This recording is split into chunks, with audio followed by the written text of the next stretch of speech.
Thank you and welcome to the show this morning. The topic this morning is the Tennessee General Assembly and the election of 2006. And we're fortunate to have with us to talk about the Tennessee General Assembly and the recent election in 2006, Senator THarper. And of course, Senator Harper, you need absolutely no introduction to my audience or anybody in the state of Tennessee. Is that good or because bad? That's, I'm not sure whether it's good or bad, but that is the truth of it. And of course, we're certainly glad to have you here this morning, Senator Harper. But let's give our audience and give you an opportunity to relive some of your earlier experiences by talking about your background, education, and some of the things that eventually led you to the Tennessee General Assembly. Well, I guess one of the things that I talk about, and many people know that I'm the daughter of a sharecropper. We were born in Brentwood. All of us were born at home. Many people don't realize that we had midwives who delivered us. But there were 11 of us, and I am a product of public schools. Graduate of Tennessee State University, and married to Paul Harper for 49 years, and he's grateful. Okay. And we've had 2 children. One of our children is deceased. Our son is. My husband and I are in business. He does the work, and I do the talking. And I served initially in the Davidson County Council. I represented the 2nd District for I think it was 12 years. And while serving as council member, when Senator Williams decided that he would not seek re-election, in 1990, I sought the Senate seat from the 19th Senatorial District.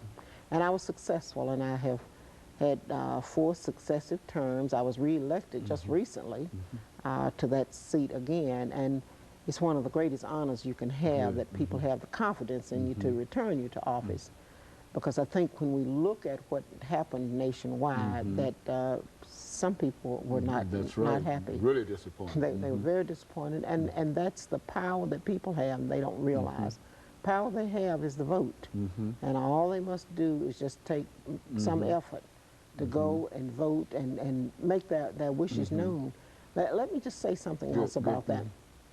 1994, there were a group of us, and there was a group of Democrats, and I have to put it like that. We traveled across the country just looking at what motor voter really meant. And we brought it to the state of Tennessee.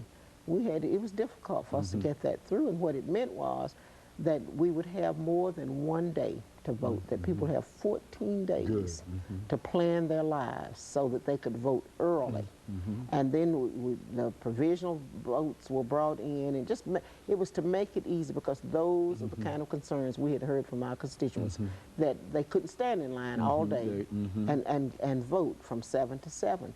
So now there really isn't an excuse for anyone not voting. And I worked the polls this time. I worked the polls for Representative Mary Pruitt, because I think she has a good record of service. And it was surprising the number of people who came in and left because they said they could not stand in line. That was really unfortunate, because they had had 14 days to vote. And we have sites. We probably don't have as many sites as we need, but we have about as many as we can afford right now, because the city has to pay for those sites. And I think it's unfortunate. So you really don't find sympathy for people who come to the polls on the day of election and say they can't stand in line that long, because we provided them an opportunity to go early. So if they were planning surgery or vacation or whatever their plans were, they could go and vote. And I think, this time it was substantial. People voted. And on the day of election, you need to know that people came out. They came in trucks, in lift trucks where they had to be lifted up. One man came and he had 2 crutches. He was on 2 crutches. They came in wheelchairs. It was unbelievable. So people voted. They voted on the day of, and I'm sure many of, if you look at the count, they voted. They voted prior to that. But I think what the population is starting to see, that there's no excuses anymore. There are no excuses. There ample opportunity to change your address and to work out any kind of concerns that you have. Now, there were problems with the new voting machines. But people don't realize the federal government gave $59 million and said, we want new voting machines this time. That's as a result, partially of the chads and the hanging tits and all of those kind of things. So in Davidson County, and the machines that they ordered, they did not get. The person who accepted the order, they didn't get them. Let me interrupt you here, Senator, and we'll have our first commercial break. After we come back, we'll give you an opportunity to pick up at that point dealing with the vote, because I think that's very, very important, the information that you've given us now. And let us take this first commercial break, after which we will come back for the second segment.